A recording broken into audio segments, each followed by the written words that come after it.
दोस्तों, कोलकाता के ऐतिहासिक ईडन गार्डन्स में आज ऐसा मुकाबला देखने को मिला जिसने पूरे क्रिकेट जगत का ध्यान अपनी ओर खींच लिया।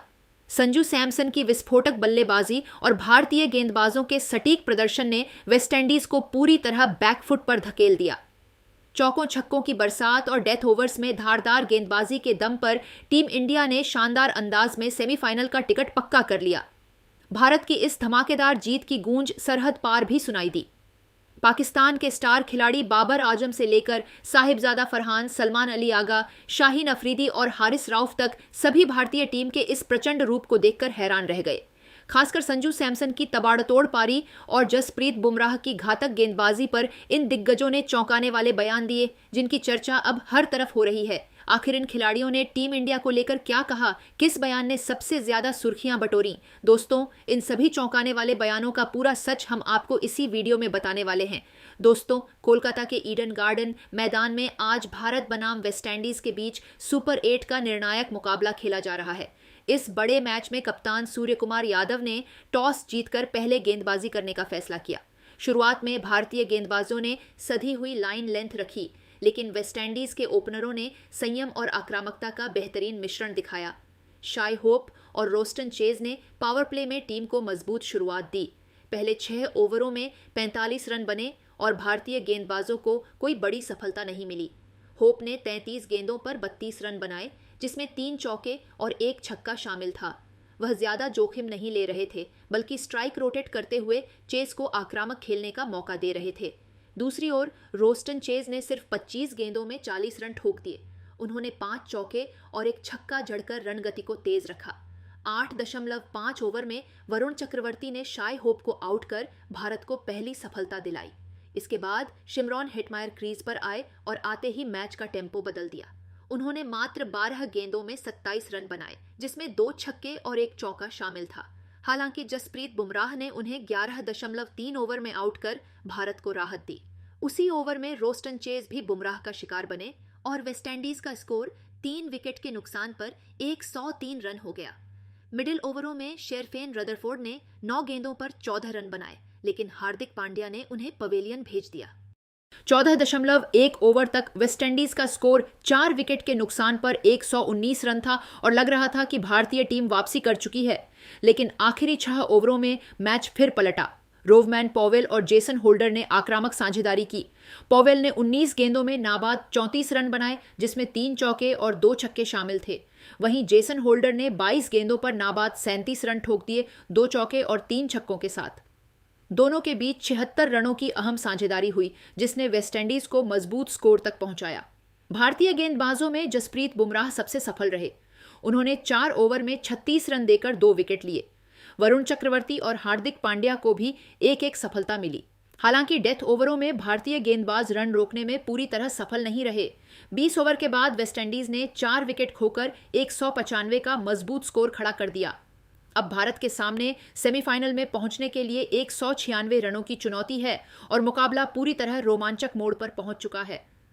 196 रनों के चुनौतीपूर्ण लक्ष्य का पीछा करने उतरी टीम इंडिया पूरे आत्मविश्वास के साथ मैदान पर उतरी। ईडन गार्डन खचाखच भरा था और हर चौके छक्के पर गूंजती आवाज माहौल को और रोमांचक बना रही थी। भारतीय टीम की पहचान इस समय सिर्फ स्टार खिलाड़ियों से नहीं, बल्कि गहराई और संतुलन से है। टॉप ऑन ऑर्डर आक्रामक, मिडिल ऑन ऑर्डर स्थिर और फिनिशर बेखौफ। अभिषेक शर्मा ने शुरुआत से ही इरादे साफ कर दिए। दूसरी ही ओवर में उन्होंने कवर ड्राइव से शानदार चौका लगाया और फिर स्क्वायर लेग पर पुल शॉट खेलकर गेंद को बाउंड्री के पार भेजा। हालांकि 11 गेंदों पर 10 रन बनाकर वह आउट हो गए, लेकिन उन्होंने रन गति सेट कर दी। ईशान किशन ने भी आते ही तेज 10 रन 6 गेंद बनाए, जिसमें 2 करारे चौके शामिल थे। 4.3 ओवर में भारत 2 विकेट के नुकसान पर 41 रन था। मैच संतुलन में था। यहीं से संजू सैमसन ने पारी की कमान संभाली। शुरुआत में उन्होंने गैप ढूंढकर सिंगल डबल लिए, फिर जैसे ही गेंदबाजों ने लंबाई में चूक की, उन्होंने हमला बोल दिया। मैथ्यू फोडे की गेंद पर कवर के ऊपर से छक्का और अगली ओवर में अकील हुसैन को अंदर बाहर ड्राइव से चौका संजू पूरी लय में दिखे। कप्तान सूर्य कुमार यादव ने 16 गेंदों पर 18 रन बनाकर साथ निभाया। एक खूबसूरत फ्लिक छक्का और पॉइंट के ऊपर से चौका जड़कर दबाव कम किया। 10.2 ओवर में भारत 3 विकेट के नुकसान पर 99 रन था। आधे से ज्यादा काम हो चुका था। तिलक वर्मा ने 15 गेंदों पर 27 रनों की तेज पारी खेली। उन्होंने गुड़ाकेश मोती पर बैकफुट पंच से चौका और शमार जोसेफ पर लॉन्ग ऑन के ऊपर छक्का लगाया। इस साझेदारी ने लक्ष्य को काबू में रखा। संजू दूसरी ओर से लगातार स्ट्राइक रोटेट करते रहे और डीली गेंदों को सजा देते रहे। उनकी टाइमिंग कमाल की थी। कवर ड्राइव, पुल और सीधा छक्का, हर शॉट में आत्मविश्वास झलक रहा था। डेथ ओवरों में हार्दिक पांड्या 14 गेंदों पर 17 ने 2 अहम चौके लगाए, लेकिन 18.2 ओवर में आउट हो गए। तब तक भारत 5 विकेट के नुकसान पर 179 रन था और जीत बस कुछ कदम दूर। शिवम दुबे ने 4 गेंदों पर 8 रन बनाकर फिनिशिंग टच दिया, एक करारा चौका और तेज 2 रन लेकर समीकरण आसान किया। संजू सैमसन अंत तक टिके रहे और 50 गेंदों पर नाबाद 97 रन बनाए, 12 चौके और 4 छक्कों के साथ लगभग 194 के स्ट्राइक रेट से। यह पारी सिर्फ रन नहीं थी, बल्कि मैच की समझ और दबाव में परिपक्वता का प्रदर्शन थी। पावर प्ले में 53 रन, मिडिल ओवरों में संतुलन और आखिरी ओवरों में नियंत्रित आक्रमण टीम इंडिया ने लक्ष्य को 19.2 ओवर में 5 विकेट गंवाकर 199 रन बनाकर हासिल कर लिया। टीम इंडिया के इस धमाकेदार प्रदर्शन के बाद ऑस्ट्रेलिया के दिग्गज दंग रह गए और भारत के सेमीफाइनल में पहुंचने पर चौंकाने वाली बयान दिए। सबसे पहले बाबर आजम ने मैच के बाद कहा, आज भारत ने जिस अंदाज में खेल दिखाया वह चैंपियन टीम की पहचान है।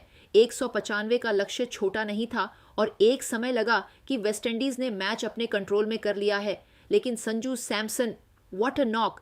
सही मौके पर बल्ला चला और कैसे चला। क्लास, धैर्य और आक्रामकता का बेहतरीन संतुलन। आप सच में चैंपियन हैं। बड़े मैच में बड़ी पारी खेलना ही असली परीक्षा होती है और आज उन्होंने वह परीक्षा पास कर ली। बाबर ने आगे कहा, पाकिस्तान को भारत से सीखने की जरूरत है कि दबाव में कैसे खेला जाता है। बड़े टूर्नामेंट में मानसिक मजबूती सबसे बड़ी चीज होती है। भारत क्रिकेट की पाठशाला बन चुका है। अगर किसी को सीखना है कि हालात चाहे जैसे हों, मैच कैसे जीता जाता है, तो भारत को देखो। साहिबजादा फरहान ने कहा, मैंने पूरा मैच देखा। जब वेस्टइंडीज ने 195 बनाए तो लगा कि भारत के लिए मुश्किल होगा, लेकिन टीम इंडिया का आत्मविश्वास अलग ही स्तर का है। कभी कभी लगता है पता नहीं बीसीसीआई ऐसी कौन सी सेटिंग बैठा देती है कि भारत हारे हुए मैच भी जीत जाता है। लेकिन मजाक अलग, सच्चाई ये है कि भारत दबाव में घबराता नहीं है, वही फर्क पड़ता है। फरहान ने मुस्कुराते हुए कहा, वेस्टइंडीज ने जीता हुआ मुकाबला गंवा दिया, लेकिन भारत ने मौका छीन लिया। यही चैंपियन टीम करती है। आप उन्हें 1 इंच देते हैं और वे पूरा मैदान ले लेते हैं। सलमान अली आगा ने वेस्टइंडीज की रणनीति पर सवाल उठाए। यह मैच कैरेबियाई टीम जीत सकती थी। उन्होंने 195 बनाकर आधा काम कर लिया था, लेकिन गेंदबाजी रोटेशन बेहतर हो सकता था। जब संजू सेठ हो रहे थे तब अलग तरह की योजना अपनानी चाहिए थी। बड़े मैचों में छोटी छोटी गलतियां भारी पड़ती हैं। भारत ने उन गलतियों का पूरा फायदा उठाया। सलमान आगा ने अंत में कहा, भारत इस वर्ल्ड कप को जीतने की सबसे बड़ी दावेदार टीम है। उनका संतुलन, उनकी रणनीति और उनका आत्मविश्वास सब कुछ टॉप लेवल का है। अगर वे इसी तरह खेले तो ट्रॉफी उनसे दूर नहीं जाएगी। शाहीन अफरीदी ने जसप्रीत बुमराह की जमकर तारीफ की। बुमराह की गेंदबाजी आज कमाल की थी। अगर वह मिडिल ओवर में रन कंट्रोल न करते तो वेस्टइंडीज 220 से 230 तक भी पहुंच सकता था। उनकी सटीक यॉर्कर और वेरिएशन ने अंतर पैदा किया। सच कहूं तो ऐसे गेंदबाज बड़े टूर्नामेंट जिताते हैं। भारत की ताकत सिर्फ बल्लेबाजी नहीं, बल्कि उनकी गेंदबाजी की गहराई भी है। शाहीन ने जोड़ा, बुमराह की मौजूदगी से पूरी टीम को आत्मविश्वास मिलता है। जब आपके पास ऐसा गेंदबाज हो जो किसी भी समय मैच पलट दे, तो बल्लेबाज भी निडर होकर खेलते हैं। हारिस राउफ ने कहा, भारत इस वर्ल्ड कप का फेवरेट था और आज के प्रदर्शन के बाद यह और साफ हो गया। संजू सैमसन की पारी लंबे समय तक याद रखी जाएगी। उन्होंने जल्दबाजी नहीं की, सही समय पर एक्सेलरेट किया। यही टीबीज की असली समझ है। जब टीम को एंकर की जरूरत थी वह एंकर बने। जब हमला करना था तो पूरी ताकत से किया। लेकिन समझ नहीं आता है कि बीसीसीआई ऐसी कौन सी सेटिंग करता है कि हारा हुआ मैच में जीत जाता है। हंसते हुए गजब है।